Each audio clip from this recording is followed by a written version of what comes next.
आइए आज इस वीडियो में समझते हैं कि पंपकिन मतलब कोहड़ा या कद्दू, तो इसमें कौन कौन से मिनरल्स पाए जाते हैं, कौन कौन से विटामिन्स पाए जाते हैं, इसको खाने के क्या क्या फ़ायदे हैं, इन सब चीज़ों के बारे में आज हम डिटेल में समझेंगे। और जो हमारे किसान कोहड़ा या कद्दू की खेती करते हैं वो इसमें क्या वैल्यू एडिशन करें, इसको कैसे प्रोसेस करें, इसकी फूड प्रोसेसिंग कैसे करें ताकि इनका जो प्राइस है वो बढ़ जाए और हमारे किसान अपना खुद का प्रोडक्ट बना के अच्छा प्रॉफिट ले सके। क्योंकि जब वो डायरेक्टली कद्दू को ऐसे ही जाकर मंडी में बेच देते हैं तो उसमें थोड़ा प्राइस कम मिलता है, पैसा कम मिलता है, प्रॉफिट कम होता है। लेकिन अगर उसमें हम कुछ उसकी प्रोसेसिंग कर दें, कुछ उसको नया प्रोडक्ट में बदल दें तो वहाँ पर जो उनका प्रॉफिट है वो थोड़ा ज़्यादा हो जाएगा। तो इसीलिए वीडियो बहुत ही इंटरेस्टिंग होने वाला है, मज़ेदार होने वाला है। इसमें आपको कद्दू के बारे में पूरी जानकारी मिलेगी और हमारे साथ अंत तक बने रहिएगा। और जब बाद में वीडियो अच्छा लगे तो सब्सक्राइब वाला बटन भी दबा दें। तो चलिए वीडियो स्टार्ट करते हैं। तो देखिए, जो कद्दू है, कोहड़ा है, इसे पूरी दुनिया में उगाया जाता है।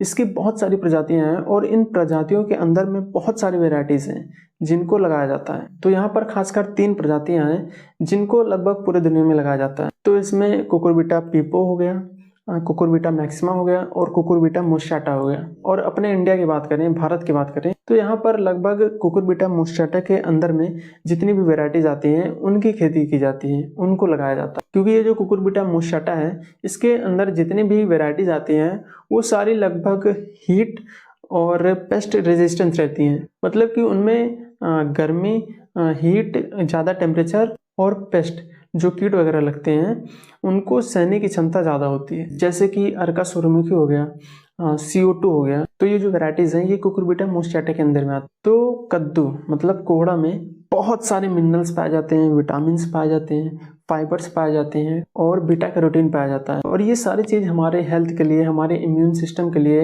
हमारे आँख के लिए, हमारे बाल के लिए, हमारे स्किन के लिए बहुत ही ज़रूरी है। इसीलिए कद्दू का सेवन करना बहुत ही फायदेमंद है हमारे शरीर के लिए। मिनरल्स की बात करें तो इसमें calcium, phosphorus, iron, magnesium, sodium, potassium, copper, manganese, zinc, sulphur और क्लोरीन, ये सारे मिनरल्स इसमें पाए जाते हैं। और विटामिन की बात करें तो इसमें विटामिन E, विटामिन C और जो बीटा कैरोटीन पाया जाता है उसको जब हम खाते हैं, जब कंज्यूम करते हैं तो हमारे अंदर जाके विटामिन A में कन्वर्ट हो जाता है। तो इसमें विटामिन A भी पाया जाता है। और पूरे कद्दू में लगभग 85 से 90% सिर्फ पानी भरा रहता है, जिसमें लगभग 2 से 3% प्रोटीन रहता है और इसमें फैट बहुत कम रहता है, लगभग 1% से भी कम फैट रहता है। और जो कद्दू का छिलका होता है जिसे हम निकाल के फेंक देते हैं, इसमें भी बहुत से मिनरल्स पाए जाते हैं, जैसे कि सोडियम हो गया, पोटेशियम हो गया, आयरन हो गया, मैग्नीज हो गया और फास्फोरस हो गया।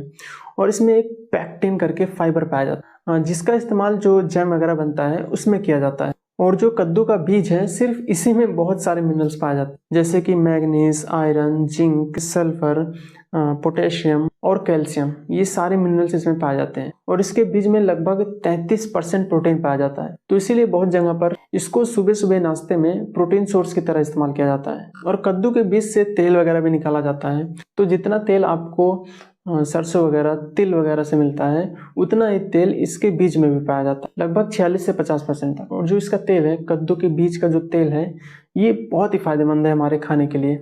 हम इसको अपने खाने में, अपने रोजमर्रा के जीवन में इस्तेमाल कर सकते हैं और इसका इस्तेमाल हम इंडस्ट्रीज वगैरह में भी कर सकते हैं। और पंपकिन में बहुत सी मेडिसिनल प्रॉपर्टीज है जो हमारे फार्मास्यूटिकल इंडस्ट्रीज में दवाइयाँ बनाने के काम आती है। जैसे कि इसमें ट्रिप्टोफैन पाया जाता है। ट्रिप्टोफैन क्या करता है, ये हमारे मूड को अच्छा करता है, हमें डिप्रेशन से बाहर निकालता है। तो जब हम कद्दू का सेवन करते हैं हमारा मूड एकदम अच्छा हो जाता है और हमें अच्छी नींद आती है। और चाइना वगैरह में कद्दू को लगभग डिप्रेशन के इलाज के लिए इस्तेमाल किया जाता है। और जितना ट्रिप्टोफैन आपको पूरे 1 गिलास दूध में मिलेगा, उतना ट्रिप्टोफैन आपको कद्दू के सिर्फ 1 ग्राम बीज में मिलेगा। और कद्दू के बीज में कुछ ऐसी प्रॉपर्टीज पाई जाती हैं जो ये हमारे पेट में कीड़े वगैरह पड़ जाते हैं उनको मारने में मदद करती है। जब हम कभी कच्चा मांस वगैरह, मछली वगैरह खा लेते हैं तो वहाँ पर उनके शरीर के अंदर कुछ कीट रहते हैं जिन्हें फ्लैटवर्म कहा जाता है।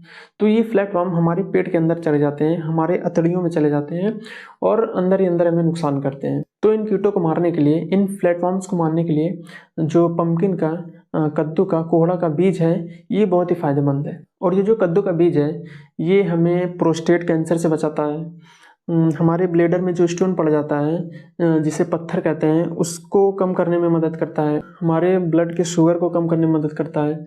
जो डायबिटिक लोग हैं जिन्हें डायबिटीज़ वगैरह है उनके लिए बहुत ही फायदेमंद है। और जिन्हें भूलने वगैरह की बीमारी होती है, जो भी कुछ याद करते हैं वो भूल जाते हैं, तो कद्दू का सेवन करने से वो भी ठीक होता है। और ये हमें हार्ट डिजीज से भी बचाता है। तो मेन बात यही है कि कद्दू का सेवन करने से आपका फायदा ही फायदा है, नुकसान कुछ नहीं है।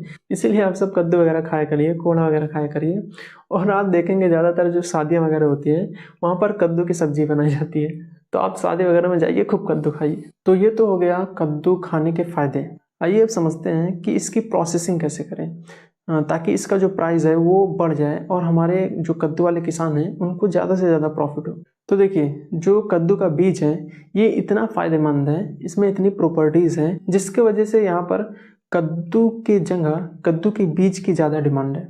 तो इसीलिए जो हमारे कद्दू वाले किसान हैं अगर वो कद्दू का बीज निकाल कर बेचेंगे तो उसमें ज़्यादा प्रॉफिट होगा। और आप खुद ही ऑनलाइन चेक कर लीजिए, आपको लगभग 100 ग्राम बीज 100 रुपये का मिलेगा।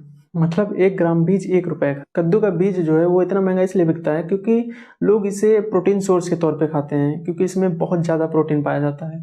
लगभग 33% प्रोटीन पाया जाता है। और कद्दू का हलवा वगैरह भी बनता है। हलवा भी काफ़ी महंगा बिकता है। लेकिन ये जो कद्दू का हलवा है इसका जो सेल्फ लाइफ है वो बहुत ही कम है। मतलब ये बहुत ही जल्दी ख़राब हो जाता है, लगभग 5 से 10 दिन में ये ख़राब हो जाता है। तो इसमें यहाँ पर थोड़ा दिक्कत आता है। और इसका आप अचार वगैरह भी बना सकते हैं और इसकी मिठाइयाँ वगैरह भी बनती हैं जिसे हम पेठा कहते हैं। ये भी काफ़ी डिमांड में है और काफ़ी महंगा बिकता है। और कद्दू का इस्तेमाल हम बेकरी प्रोडक्ट्स में कर सकते हैं, ब्रेड वगैरह बनाने में। क्योंकि जब हम कद्दू को ब्रेड के आटे में मिलाते हैं तो वहाँ पर जो ब्रेड है उसकी सेल्फ लाइफ बढ़ जाती है, वो जल्दी ख़राब नहीं होता है। और कद्दू का इस्तेमाल करके जैम वगैरह बनाया जाता है। और जो कद्दू का पाउडर है इसको कलरिंग एजेंट की तरह इस्तेमाल किया जाता है। आटा वगैरह में, पास्ता वगैरह में हल्का ऑरेंज येलो कलर लाने के लिए इसके पाउडर का इस्तेमाल किया जाता है। तो यहाँ पर आप कद्दू का पाउडर बनाकर भी बेच सकते हैं। तो मेन बात यही है कि कद्दू का फ़ायदा ही फ़ायदा है हमारे रोज़मर्रा के जीवन में। इसीलिए आप कद्दू को खाइए, कद्दू लगाइए, कद्दू का जो हो सके वो करिए। तो चलिए फिर मिलते हैं नेक्स्ट वीडियो में। और अगर आप हमारे चैनल पर नए हैं तो जल्दी से वो सब्सक्राइब वाला बटन दबा दीजिए।